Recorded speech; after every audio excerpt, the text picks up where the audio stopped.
Bhagyalakshmi serial ಶ್ರೇಷ್ಠಳ ಚಳಿ ಬಿಡಿಸಿದ್ದ ಕುಸುಮ ಇನ್ನಾದರೂ ಶ್ರೇಷ್ಠಗೆ ಬುದ್ಧಿ ಬರುತ್ತಾ ಭಾಗ್ಯ ತಾಂಡವ ಮೇಲೆ ತನ್ನ ಜೀವನವನ್ನೇ ಇಟ್ಟುಕೊಂಡಿದ್ದಾಳೆ. ಆದರೆ ತಾಂಡವ ಮಾತ್ರ ಭಾಗ್ಯಳನ್ನು ಸಂಪೂರ್ಣವಾಗಿ ತಿರಸ್ಕಾರ ಮಾಡುತ್ತಿದ್ದಾನೆ. ಆತನಿಗೆ ಮಕ್ಕಳು ಮಾತ್ರ ಬೇಕು, ಆದರೆ ಹೆಂಡತಿ ಬೇಡ. ಆದರೆ ಮಕ್ಕಳು ತನ್ನ ತಾಯಿಯನ್ನು ನೆನಪಿಸಿಕೊಂಡು ಅಳುತ್ತಿದ್ದಾರೆ. ತಾಯಿಗೆ ತನ್ನ ಮಕ್ಕಳ ಮುಖವನ್ನು ನೋಡದಿರಲು ಸಾಧ್ಯ ಆಗುವುದಿಲ್ಲ.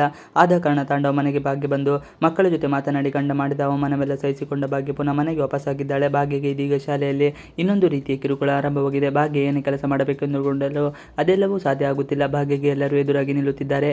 ಆದರೆ ಅದೆಲ್ಲವನ್ನು ಸಹಿಸಿಕೊಂಡ ಭಾಗ್ಯ ಮಾತ್ರ ತನ್ನ ಗಂಡನಿಗೆ ಬುದ್ಧಿ ಬರಲಿ ಎನ್ನುವುದಕ್ಕೋಸ್ಕರ ಒಂದು ವಾರ ಒಪ್ಪಿಗೆಯ ಮುದ್ರೆಯನ್ನು ಸೂಚಿಸಿದ್ದಾಳೆ. ಇದೇ ವೇಳೆ ತಾಂಡವ್ ತನ್ನ ಇಬ್ಬರು ಮಕ್ಕಳನ್ನು ಹಾಗೂ ತನ್ನ ತಂದೆ ತಾಯಿಯನ್ನು ಕರೆದುಕೊಂಡು ರೆಸ್ಟೋರೆಂಟ್ಗೆ ಬರುತ್ತಾನೆ. ಅಲ್ಲಿ ಶ್ರೇಷ್ಠನನ್ನು ನೋಡಿ ತಾಂಡವ್ಗೆ ತಲೆ ಕೆಟ್ಟು ಹೋಗುತ್ತೆ. ಇದೀಗ ನನ್ನ ತಂದೆ ತಾಯಿಯವರಿಗೆ ಖಂಡಿತವಾಗಿಯೂ ನನ್ನ ಮೇಲೆ ಡೌಟ್ ಬಂದೇ ಬರುತ್ತದೆ. ಶ್ರೇಷ್ಠ ಮಾಡಿದ ಕಿತಾಪತಿಯಿಂದ ಬಹಳ ದೊಡ್ಡ ಗಂಡಾಂತರ ಕಾದಿದೆ ಎಂದು ಮನದಲ್ಲಿ ಅಂದುಕೊಳ್ಳುತ್ತಾನೆ. ಶ್ರೇಷ್ಠನನ್ನು ನೋಡಿದ ಕುಸುಮ ಬಹಳ ಸಿಟ್ಟು ಬರುತ್ತದೆ. ನನ್ನ ಮಗ ಎಲ್ಲಿ ಹೋಗುತ್ತಾನೆ, ಅಲ್ಲಿ ಈಕೆ ಯಾಕೆ ಬರುತ್ತಾಳೆ, ಇವತ್ತು ಮಾತ್ರ ಶ್ರೇಷ್ಠ ಚಳಿ ಬಿಡುತ್ತೇನೆ ಎಂದು ಮನದಲ್ಲಿ ಅಂದುಕೊಂಡು ಶ್ರೇಷ್ಠನನ್ನು ಪ್ರಶ್ನೆ ಮಾಡುತ್ತಾಳೆ. ಶ್ರೇಷ್ಠಗೆ ಪ್ರಶ್ನೆ ಮಾಡಿದ ಕುಸುಮ ಯಾಕಾಗಿ ಇಲ್ಲಿಗೆ ಬಂದೆ ಎಂದು ಕೇಳಿದಾಗ ಶ್ರೇಷ್ಠಗೆ ಏನು ಹೇಳಬೇಕು ಎಂದು ತಿಳಿದಾಗುತ್ತದೆ.